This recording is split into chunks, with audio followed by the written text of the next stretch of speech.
নজর রাখবো পরবর্তী খবরে। আবারও অসুস্থ এক বিএলও এবং অভিষেক বন্দ্যোপাধ্যায়ের নির্দেশে বিএলওকে কিন্তু পিজি হাসপাতালে স্থানান্তরিত করা হয়েছে। পিজি হাসপাতালে ক্রিটিক্যাল কেয়ার ইউনিটে চিকিৎসাধীন রয়েছেন। সুন্দরবন উন্নয়ন মন্ত্রীর পাশে থাকার আশ্বাসও দিয়েছেন এবং এসআইআর এর কাজের চাপে স্ট্রোকে আক্রান্ত হয়েছেন আরও এক বিএলও। স্ট্রোকে আক্রান্ত এবার এক বিএলও এবং তাকে কিন্তু ইতিমধ্যেই অভিষেক বন্দ্যোপাধ্যায়ের নির্দেশে পিজি হাসপাতালে স্থানান্তরিত করা হয়েছে। অভিষেক বন্দ্যোপাধ্যায়ের নির্দেশে অসুস্থ বিএলওকে এসএসকেএম হাসপাতালে এবার স্থানান্তরিত করা হলো।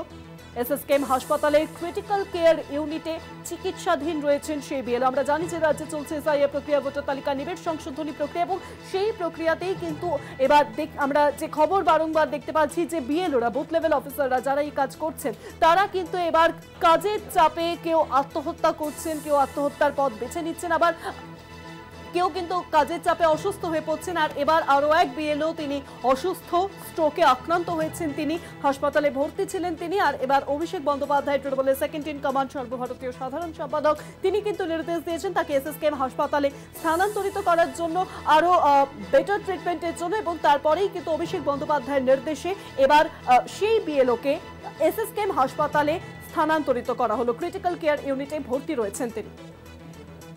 আরো বিস্তারিত জানাবেন, ফোন লাইনের সঙ্গে রয়েছেন প্রতিনিধি কোয়েল মন্ডল। কোয়েল, আমরা দেখলাম যে এসআইআর এর কাজের চাপে আরো এক বিএলও, তিনি অসুস্থ, স্ট্রোকে আক্রান্ত হয়েছেন তিনি। এবার তৃণমূলের সেকেন্ড ইন কমান্ড অভিষেক বন্দ্যোপাধ্যায়ের নির্দেশে তাকে কিন্তু এসএসকেএম হাসপাতালে স্থানান্তরিত করা হলো।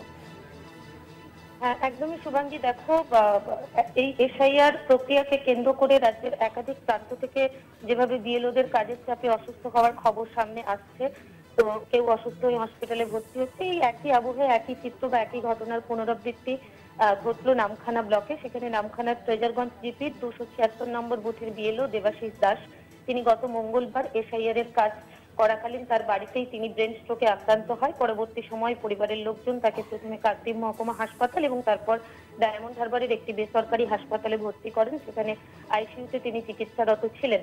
পরিবার প্রথম থেকেই দাবি করে আসছে এসআইআর এর যে কাজের চাপ, যেহেতু তার সম্পূর্ণ ফর্মগুলো ডিজিটাইজ করা হয়ে উঠছিল না, সেক্ষেত্রে বারে বারে তার উপরে চাপ আসছিল নির্দিষ্ট সময়ের মধ্যে কাজ সম্পন্ন করার জন্য। বিডিও অফিস থেকে তাকে একাধিকবার চাপ দেওয়া হয়েছিল এবং সেই কারণেই তিনি অসুস্থ হয়ে পড়েছেন বলে পরিবারের লোকজন দাবি করছেন।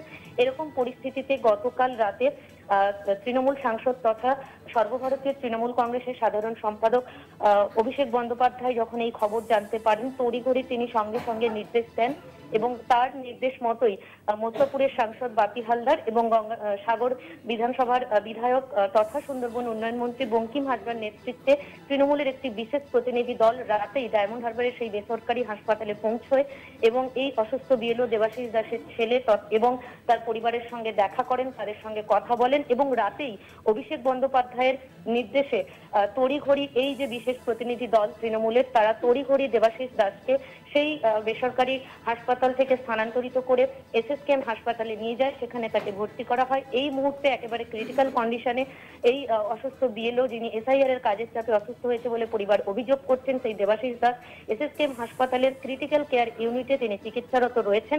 অন্যদিকে আজ সকালেই তৃণমূল সাংসদ তথা সর্বভারতীয় তৃণমূল কংগ্রেসের সাধারণ সম্পাদক অভিষেক বন্দ্যোপাধ্যায়ের নির্দেশে তৃণমূলের বিশেষ প্রতিনিধি দল অসুস্থ বিএলও দেবাশিস দাসের বাড়িতে যায় এবং সেই বিশেষ দলের প্রতিনিধিত্ব করেন সুন্দরবন উন্নয়ন মন্ত্রী বঙ্কিম চন্দ্র হাজরা। মন্ত্রী নিজে পরিবারের সঙ্গে দেখা করেন, কথা বলেন অসুস্থ বিএলও দেবাশিস দাসের স্ত্রী রীনা দাসের সঙ্গে।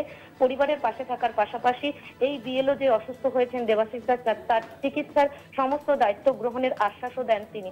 এবং পরিবার সেখানে কিন্তু বলছে যে আজ মন্ত্রী যখন যান তাদের নানানভাবে আশ্বস্ত করেন এবং যেভাবে দ্রুততার সঙ্গে দলীয়ভাবে এই চিকিৎসার ব্যবস্থা করা হয়েছে এবং বেসরকারি হাসপাতাল থেকে এসএসকেএম হাসপাতালে ক্রিটিক্যাল কেয়ার ইউনিটে তাকে ভর্তি করানো হয়েছে, যেভাবে চিকিৎসা চলছে তাতে এই দেবাশিস দাসের পরিবারের লোকজন তারা বেশ খানিকটা আশ্বস্ত। গোটা ঘটনায় কিন্তু আবারও মন্ত্রী সুন্দরবন উন্নয়ন মন্ত্রীও কিন্তু সরাসরি নির্বাচন কমিশনকে দায়ী করছে।